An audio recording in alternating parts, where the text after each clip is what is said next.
बिस्मिल्लाहिर्रहमानिर्रहीम अस्सलाम वालेकुम dear student, welcome to online classes. बेटा, अपने लास्ट लेक्चर के अंदर हमने जैसे नेस्टेड इफ को डिस्कस किया था, तो उसकी एग्जांपल को हमने एक्सप्लेन करना था। तो एग्जांपल के तौर पर मैंने वही क्वेश्चन सेम लिया है जो मैंने एग्जांपल दी थी नेस्टेड इफ को वैसे समझाते हुए उसके सिंटैक्स को। तो फॉर एग्जांपल आपको कोई या आपके पेरेंट्स कहते हैं कि बेटा, अगर आप 75% से नंबर अबव लेते हैं और साथ में आपके मैथ के मार्क्स जो हैं वो इक्वल टू 100 हैं, तो आपको कोई गिफ्ट दिया जाएगा।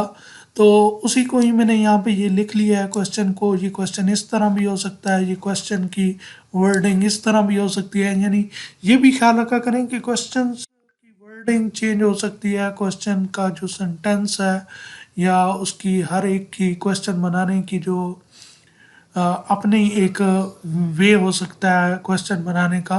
तो उसके थीम को या उसके असल मीनिंग्स को समझा करें कि वो क्वेश्चन वाला क्या कह रहा है या उसको क्या करना है। तो हो सकता है वर्डिंग या उसका जो तरीकाकार है क्वेश्चन करने का वो डिफरेंट हो, लेकिन हमने कैसे सॉल्व करना है, हम अगर उसके मीनिंग्स को अच्छी तरह समझ सकेंगे, हम उस क्वेश्चन को बेहतर तौर पर अंडरस्टैंड कर सकेंगे कि क्वेश्चन वाला क्या कहता है, तो फिर हम उसको बेहतर तरीके से क्या कर सकेंगे, सॉल्व कर सकेंगे। तो write a program to get obtain total and math marks from user, calculate percentage and check percentage greater than 75 and math marks are equal to 100, then show message you won the gift.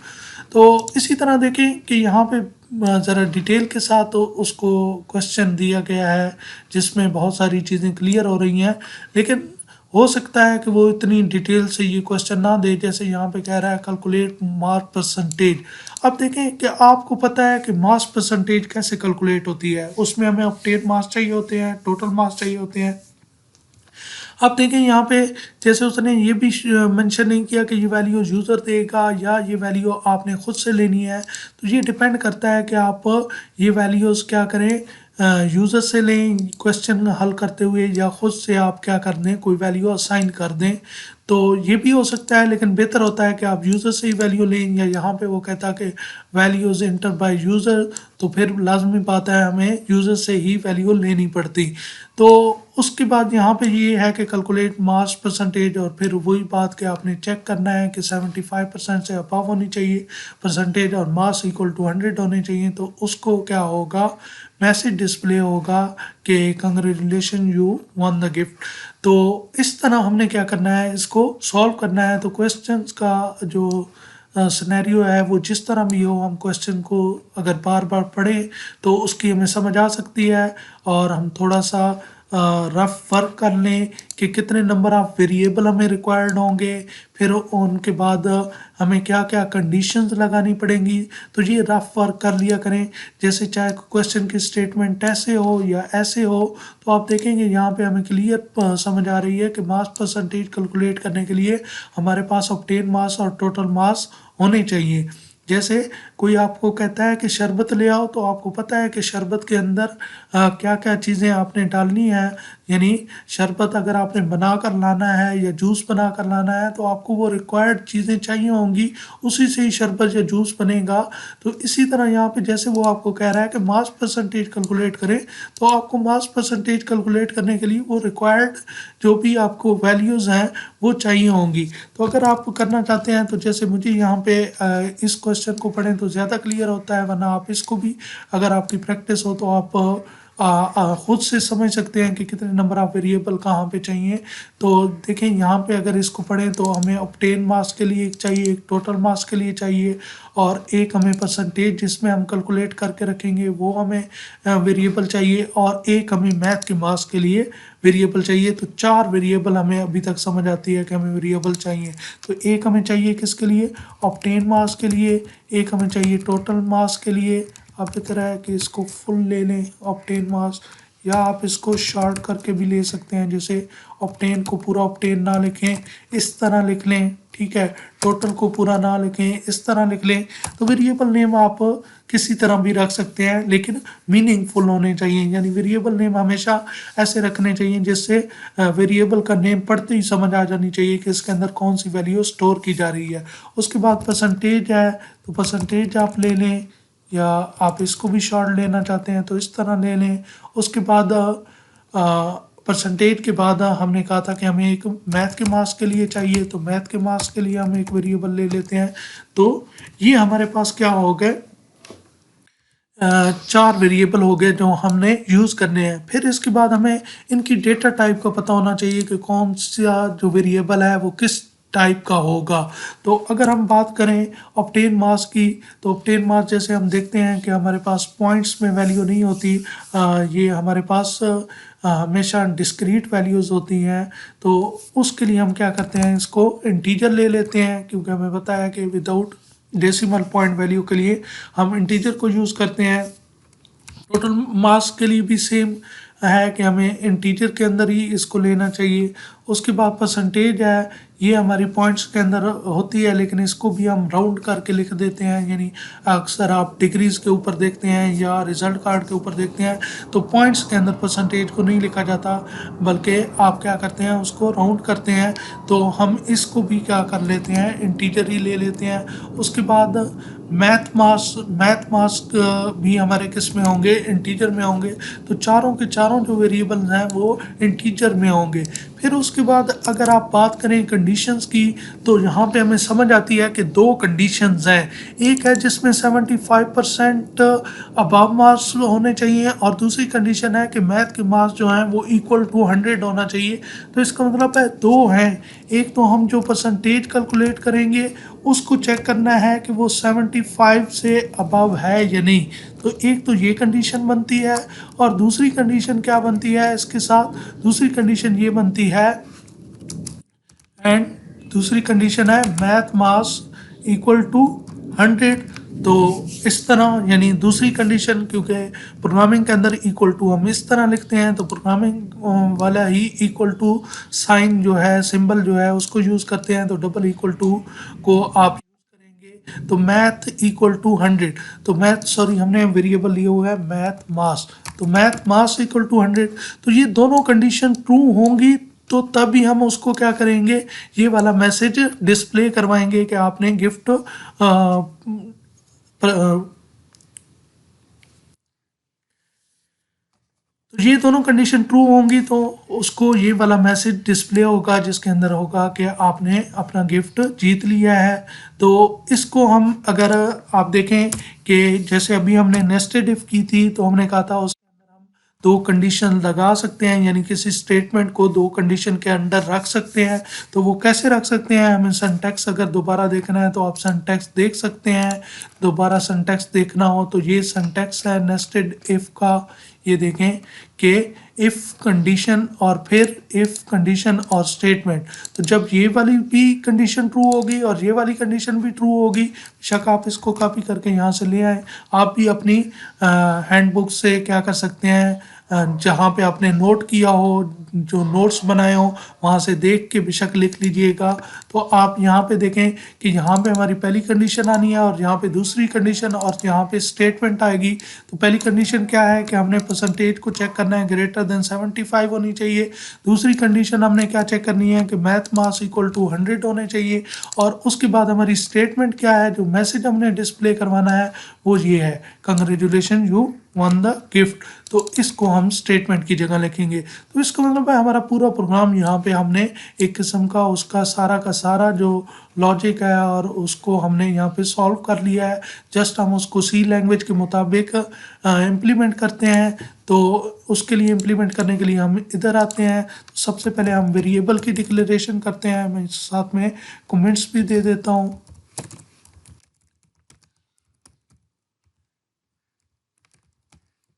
तो variable declaration में हमने चार variable लेने हैं। एक total mass के नाम से हम ले रहे हैं, और एक ऑब्टेन मास से ले रहे हैं, एक मैथ के मास, और एक था परसेंटेज। ये चार वेरिएबल हमने ले लिया, और चारों को किस में ले लिया, इंटीजर के अंदर ले लिया। हमने कहा कि इनकी वैल्यूज़ जो हैं वो हम यूज़र से ले सकते हैं। तो यूज़र से वैल्यू लेनी हो तो सिंपल हमें ये तरीकाकार आता है। हम कितने प्रोग्राम्स के अंदर ये ऑलरेडी कर चुके हैं। तो हम सबसे पहले प्रिंट एफ मैसेज डिस्प्ले करवाएंगे कि आपने क्या करना है, आपने इंटर करनी है वैल्यूज़। तो सबसे पहले हम इंटर करवा लेते हैं उससे ऑब्टेन मास। तो इंटर ऑब्टेन मास, और उसके बाद हम स्कैन एफ को यूज़ करते हैं यूज़र से वैल्यूज़ लेने के लिए। कीबोर्ड से वैल्यू जब भी इंटर करवानी हो तो किसको यूज़ किया जाता है, स्कैन एफ। और इंटीजर है वेरिएबल, तो हमें पता है कि इंटीजर के लिए हम यहाँ पे कौन सा फॉर्मेट स्पेसिफायर यूज़ करते हैं, %d। और यहाँ पे फिर कॉमा के बाद एंड ऑपरेटर, जो कि एड्रेस ऑपरेटर या रेफरेंस ऑपरेटर भी कहलाता है, तो इसको यूज़ करेंगे। और साथ में वेरिएबल नेम, और वेरिएबल नेम क्या है हमारे पास, obt_mass। तो यहाँ पे क्या होगा, इसके अंदर वैल्यूज़ आ जाएंगी ऑब्टेन मास के अंदर, जो वैल्यू यूज़र इंटर करेगा कीबोर्ड के थ्रू।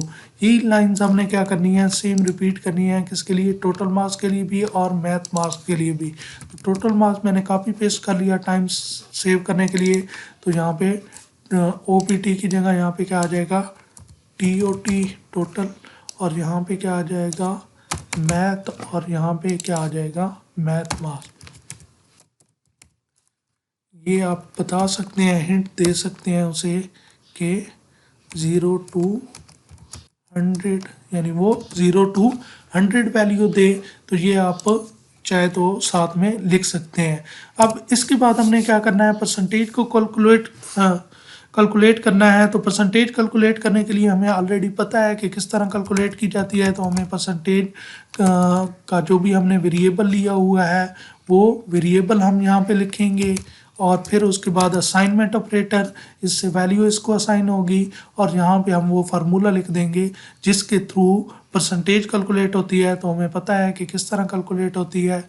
हमारे पास यहाँ पे जो ऑब्टेन मास है, OPT_mass, यहाँ पे ब्रैकेट भी लगा लें, divided by total mass, total mass multiply by 100। ये परसेंटेज कैलकुलेट होगी जो कि इस वेरिएबल के अंदर वैल्यू चली जाएगी। अब देखें, हमने यहाँ पे वो कंडीशंस वाला सारा क्राइटेरिया क्या करना है, रखना है, जिससे चेक होंगी दोनों कंडीशन। तो हमने यहाँ पे बना के रखी हुई हैं, आप चाहें तो यहीं से उठा के लिए आए, दोबारा लिखना चाहें लिख सकते हैं। इफ़ परसेंटेज का सेम आपने वेरिएबल नेम रखना है, %greater than 75, एक कंडीशन ये चेक होगी, ये ट्रू हुई तो फिर ये चेक होगी, ये ट्रू हुई तो ये मैसेज डिस्प्ले करना है। तो अब मैसेज डिस्प्ले करना है तो हमें पता है मैसेज डिस्प्ले करने के लिए हम किसको यूज़ करते हैं, प्रिंट एफ को। तो प्रिंट एफ के अंदर इसको लिखा जाएगा डबल कोटेशन के अंदर। तो इस तरह हम इसको डबल कोटेशन के अंदर लिखेंगे। अब देखें कि ये वाला मैसेज क्या होगा, हमें डिस्प्ले हो जाएगा अगर ये दोनों कंडीशंस ट्रू होती हैं। तो आइए बेटा, अपने प्रोग्राम को हम कंपाइल करते हैं और उसके बाद रन करते हैं। तो हम कंपाइल और रन आइकन पे क्लिक करेंगे। तो अगर इस प्रोग्राम में किसी किस्म की एरर नहीं है तो ये कंपाइल सक्सेसफुली होके हमें आउटपुट डिस्प्ले करेगा। तो सबसे पहले हमें वैल्यूज़ एंटर करनी है, ऑब्टेन मास, फिर उसके बाद टोटल मास एंटर करते हैं, और उसके बाद मैथ के मास एंटर करते हैं। तो देखें, हमें कोई आउटपुट डिस्प्ले नहीं हो रही, हालांकि यहाँ पे आउटपुट डिस्प्ले होनी चाहिए थी। दोबारा कर लेते हैं क्योंकि वो आवाज़ की वजह से ऑटोमेटिकली बंद हो जाता है। हम यहाँ पे दोबारा वैल्यूज़ एंटर करते हैं, 800 और टोटल मास 850, और यहाँ पे हम मैथ के मास 100 एंटर करते हैं। हमने जिस तरह प्रोग्राम किया था उसके मुताबिक हमें यहाँ पे कंग्रेचुलेशन का मैसेज आना चाहिए था, क्योंकि 850 में से तकरीबन 75% से अबव मास बनते हैं। तो कहीं ना कहीं हम कोई मिस्टेक कर गए हैं, तो उसको देखने के लिए कि हमने कहाँ पे क्या मिस्टेक की है। तो क्योंकि मैथ के मार्क्स तो इक्वल टू 100 थे, यहाँ पे परसेंटेज में कोई इशू होगा। तो देखते हैं क्या इशू हो सकता है। तो obtain marks divided by total marks, तो ये इंटीजर में कन्वर्ट होना था। अच्छा, मुझे समझ आ गई बेटा कि यहाँ पे हमने कुछ ऐसे मिस्टेक कर दिया है कि जब obtain mass divided by total मास होगा तो 800 को अगर आप 850 से डिवाइड करें तो ये कुछ पॉइंट्स में आंसर आएगा, 0 पॉइंट समथिंग।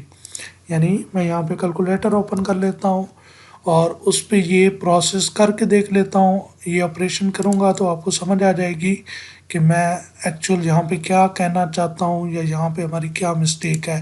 तो 800 जैसे मैंने एंटर किया था, डिवाइडेड बाय मैंने 850 किया था, तो अब देखें ये 0.94 आ रहा है, यानी असल में तो परसेंटेज 94% बन रही है, लेकिन यहाँ पे रिजल्ट पहले तो 0.94 आएगा, उसके बाद 100 मल्टीप्लाई होगा तो फिर ये 94% बनेगा। तो क्योंकि ये दोनों इंटीजर्स हैं, तो ये जब इंटीजर से डिवाइड होगा तो ये क्या कर देगा, पॉइंट्स वाली वैल्यू को तो स्किप कर देगा, यानी विद जो डेसिमल पॉइंट्स के बाद वैल्यूज आ रही हैं उनको क्या कर देगा, स्किप कर देगा।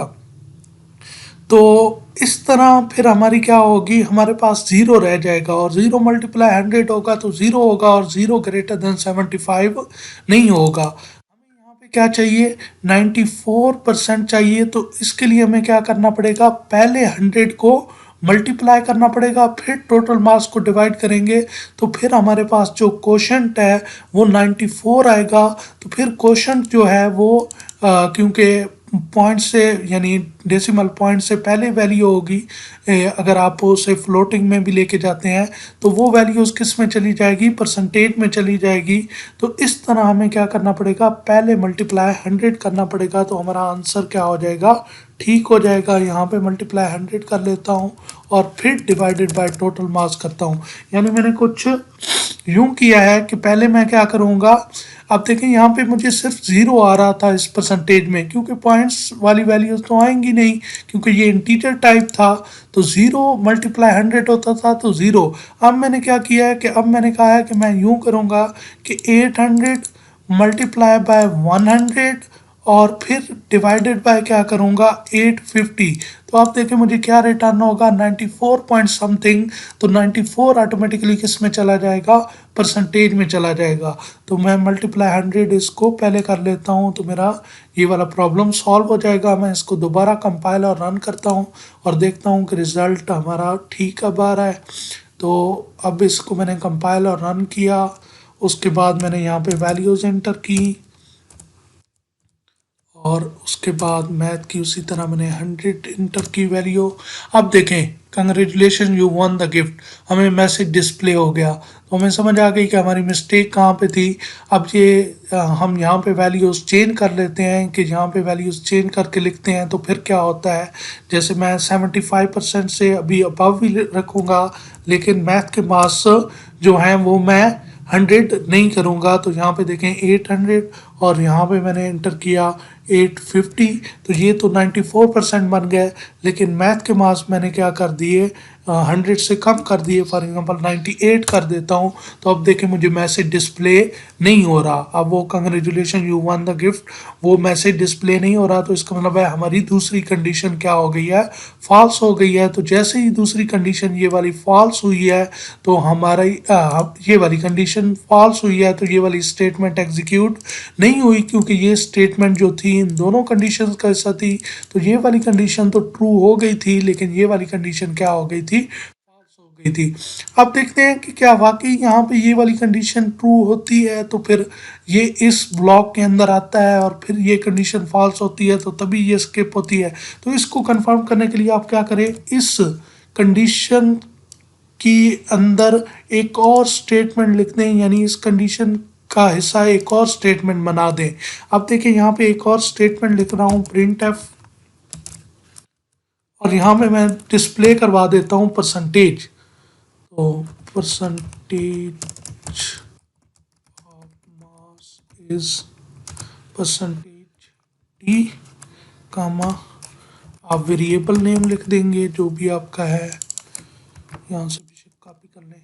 अब देखें, अब अगर ये 75% से ज़्यादा मार्क्स हुए और मैथ में मार्क्स 100 नहीं हुए तो फिर क्या होगा, क्योंकि मैथ में मार्क्स 100 नहीं होंगे तो ये वाली स्किप हो जाएगी, लेकिन परसेंटेज तो ग्रेटर देन 75 थी तो ये वाला ब्लॉक तो चलेगा।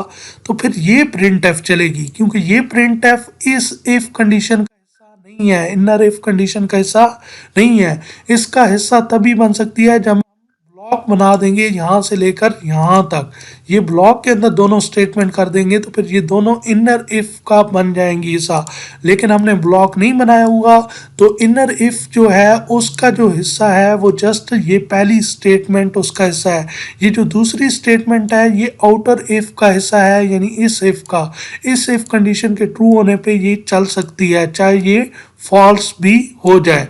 तो अब देखते हैं कि क्या वाकई ऐसे होता है। तो हम कंपाइल और रन करते हैं यहाँ पे।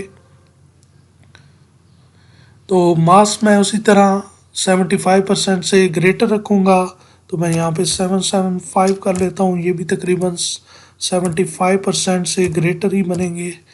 और उसके बाद हम मैथ के मास जो है वो 100 नहीं लेते, 97 लिए। तो अब देखें नीचे आपको परसेंटेज डिस्प्ले हो रही थी, मैं दोबारा यहाँ पे दोबारा कर लेता हूँ, क्योंकि वो अवास्ट एंटीवायरस की वजह से क्या हो जाता है, खुद ब खुद क्लोज हो जाता है।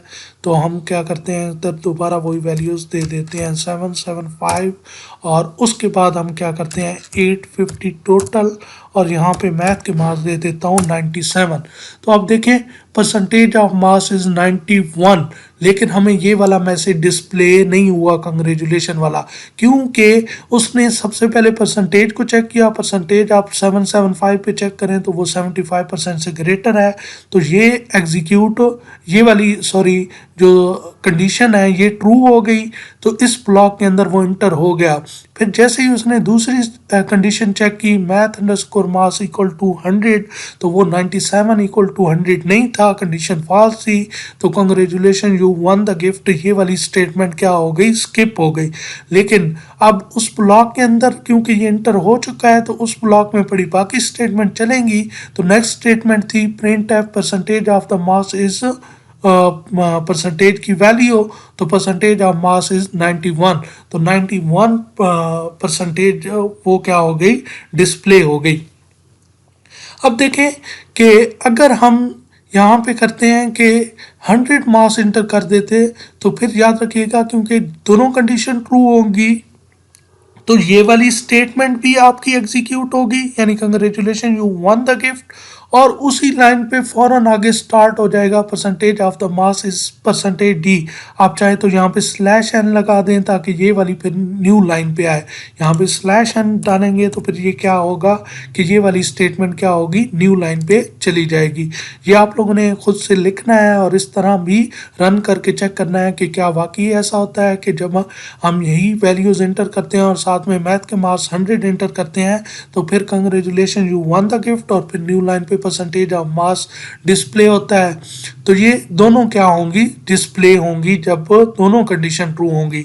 और अगर आपके पास ये दोनों कंडीशन अगर आपके पास ये कंडीशन परसेंटेज वाली जो है ये फॉल्स हो जाती है, यानी 75% जो है कंडीशन वो फॉल्स हो जाती है, तो फिर ये बिल्कुल इस ब्लॉक के अंदर ही नहीं आएगा। फिर तो ये कंडीशन मैथ मास वाली चेक ही नहीं होगी, चाहे 100% 100 ही मास हैं, यानी आपके मास जो हैं वो 100 आउट ऑफ 100 है मैथ में से, लेकिन वो इस ब्लॉक के अंदर आएगा ही नहीं, क्योंकि आपकी पहली कंडीशन ही क्या हो जाएगी, फॉल्स हो जाएगी। क्योंकि इसके अंदर जो दो स्टेटमेंट हैं प्रिंट एफ की, एक है जिसने चलना है जब दोनों कंडीशंस क्या होंगी, ट्रू होंगी, और एक है जिसने चलना है जब परसेंटेज वाली कंडीशन क्या होगी, ट्रू होगी। तो इसका मतलब है जब परसेंटेज हमारी 75% से ग्रेटर नहीं है, तो फिर इसका मतलब है हमारी कोई भी स्टेटमेंट नहीं चल सकती, इसलिए वो यहीं से ये कंडीशन फॉल्स होगी और यहाँ से नेक्स्ट स्टेटमेंट पे चला जाएगा, ये पूरा का पूरा ब्लॉक क्या हो जाएगा, स्किप हो जाएगा। तो बेटा उम्मीद करता हूँ आज का लेक्चर आपको समझ आया होगा। किसी किस्म का कोई क्वेश्चन हो तो आप पूछ सकते हैं। Thank you so much. Allah हाफिज़।